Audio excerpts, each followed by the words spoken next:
Shalom, call all y'all about Shalom Shah. Shalom to the elect. In this video, this just goes to show how Esau get down and why his judgment gonna come out. It's gonna come. Now check this out. Donald Trump has confirmed he wanted to assassinate the Syrian President Bashar al-Assad, despite 2 years of flat-out denials that the option was even discussed. In a new interview then, the US President confirmed the killing would have happened, he said, if it wasn't for opposition from his former Defense Secretary, Jim Mattis. Is it true that after Assad gassed children for the second time, that it was you that wanted to take out Assad, that you had a good sight on? See, these devils are some fucking hypocrites, because they talking about somebody gassing children. Well, they be over here kidnapping children and shit, and eating them and taking their organs, drinking their blood, raping them, doing all type of stuff. But they go over across seas talking about somebody gassing somebody. I would have rather taken him out. I had it all set. Mattis didn't want to do it. The assassination of President Assad by the United States, never even discussed. The book is total fiction. Hold on, man, let me get this scripture real quick, man. Yeah, it's too funny, man, watching this. You gotta get you a big bowl of popcorn for Esau, because they like a fucking a never-ending show.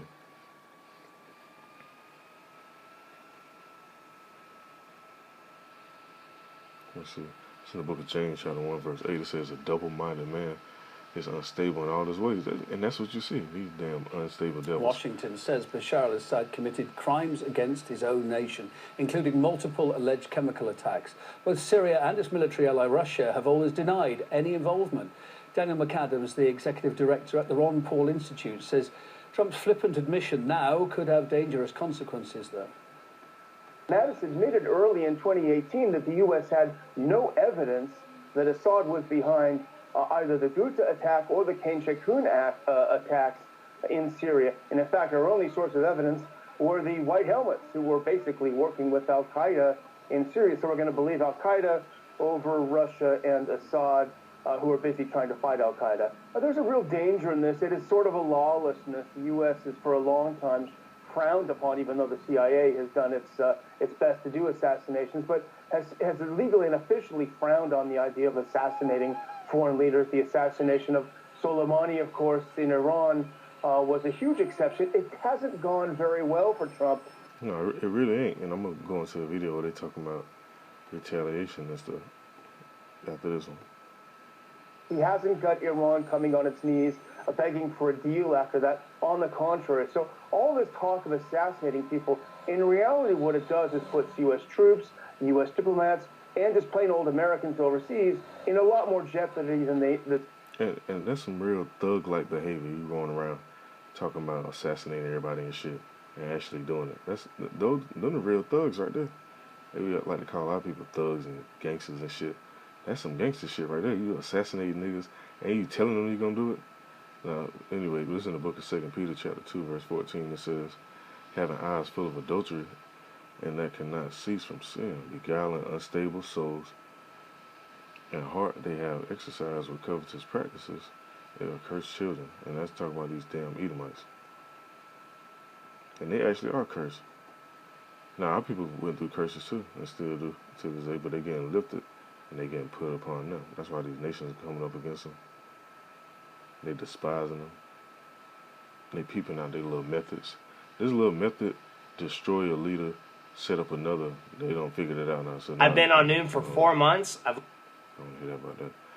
They don't figure it out now, so now they got backup. They got help. That's why they wasn't able to go do exactly what they want to do with Iran. Because they really want to they got Soleimani, but they really want to get the top leader of Iran. They want to go get the guy in Venezuela, Maduro. But Russia backing them, so they can't once again escalating tensions with Iran as it moves to... They can't just go in and do what they want to do like that. After leaving the 2015 nuclear deal. But not everyone in the international community agrees with that decision. And now Iran is warning that the U.S. could become isolated from the rest of the world.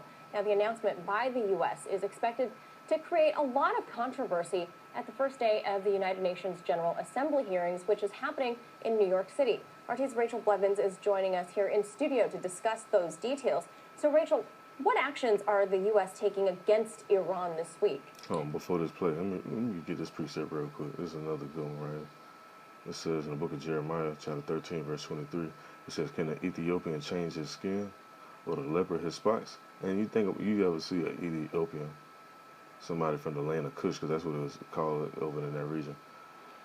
They can't change their skin tone. Now, you do have them that like to bleach their skin or whatever, but they don't really work out like that. Leopard ain't changing his spots. Now it says, "Then may ye also do good that are accustomed to do evil." No. These Edomites, that's in their nature to be wicked.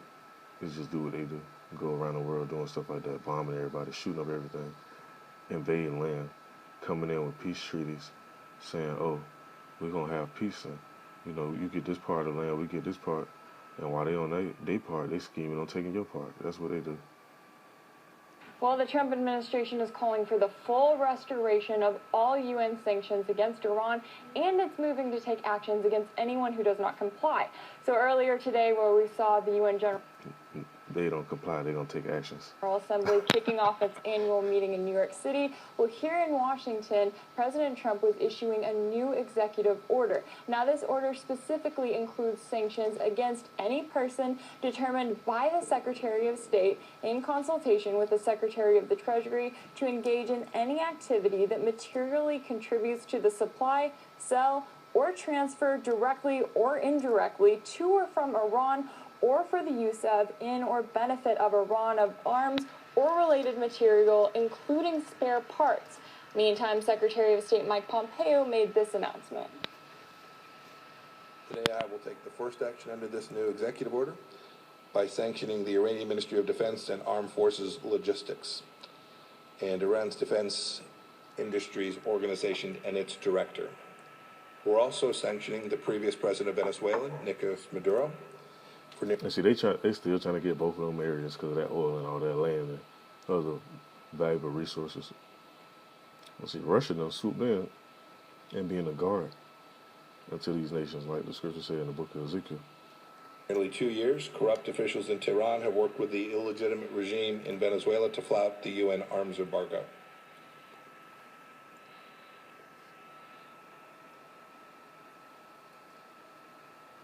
If it were easy to make money in the stock market,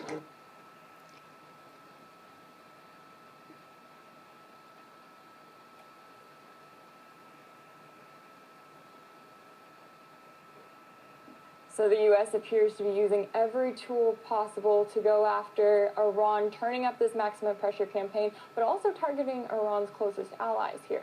Yeah, now I guess the question to follow is, has Iran responded to these measures and these extended sanctions?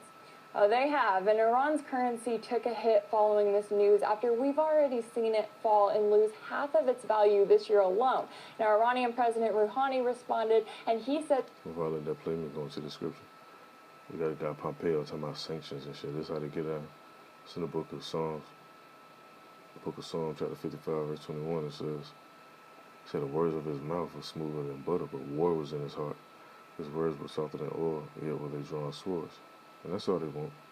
This is in the book of Psalms, too. I'm going to read some more precepts to go with this.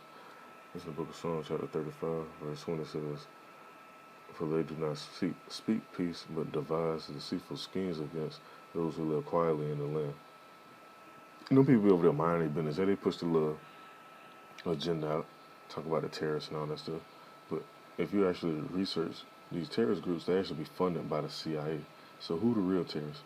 Let me read some more real quick.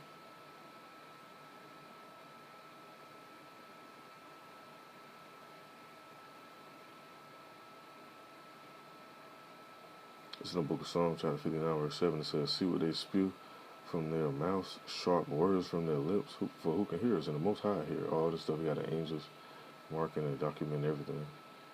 Like the scripture says, the eyes of the Lord are 10,000 times brighter than the sun. And his eyes are the angels, so they actually see everything. They monitor everything. Even me making this video, there's an angel somewhere documenting me making this. Whatever going on, they see it. Let me see, I'm going to read something else real quick. Oh, this is the book of Psalms, chapter 28, verse 3. It says, "Do not drag me away with the wicked." And this is the mind frame you should be in right now, because the judgment that they get You don't want to have no parts of it. And it says, and with the workers of iniquity, who speak peace to their neighbors while malice is in their hearts. So they speak these little peace deals and treaties, sanctions. The whole time, they want to assassinate motherfuckers. This campaign directly right back at the U.S., and he said that he was going to, quote, stand up to the bullying of America. Take a listen to what he had to say.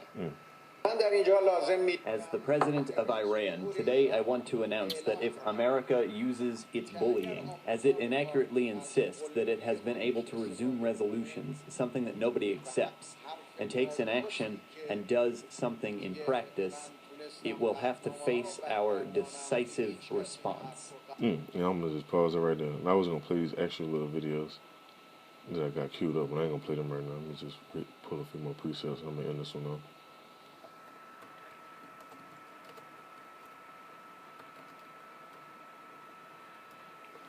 It's in the book of Joel, chapter 3, verse 10. It says, beat your plowshares into swords and your pruning hooks into spears. Let the weak say I'm strong. So this nation right here that people looked at as weak, now they're saying I'm strong. They talking big too. Like, look, you basically just saying, you talking about assassinating and doing what you gonna do, putting sanctions on people, we gonna retaliate. So pay attention to what's going on in the media. And you got election time coming up. They can stir up all type of stuff. If anything, they can stir up something that for the election not even take place, to postpone it.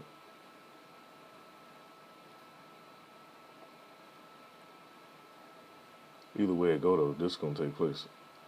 This is in the book of Jeremiah, chapter 51, verse 11. It says, make bright the arrows, gather the shields. The Lord Yahweh have raised up the spirit of the kings of the Medes for his devices against Babylon to destroy it, because it is the vengeance of the Lord Yahweh, the vengeance of his temple. And see, these leaders, they may have ideas and, they're going to do certain stuff. Maybe they be sitting in their room, they actually be like, you know what, we're going to go try to talk and bring this tension down. And like the scripture says in the book of Job, the Most High put a spirit, a seal of man's instructions so that he hide of pride from man. So you might be like, yeah, I'm finna go do such and such. And it don't even take place. Like, I made some plans recently, and it definitely ain't go down how I wanted it to go down. So it's just evident that scripture definitely is real. So I just want to bring this up. Pay attention to the news. Like the scripture says, there should be wars and rumors of wars. Lord's willing, this is edifying. Call out y'all about Shem Yahweh Shah. Shalom to the left.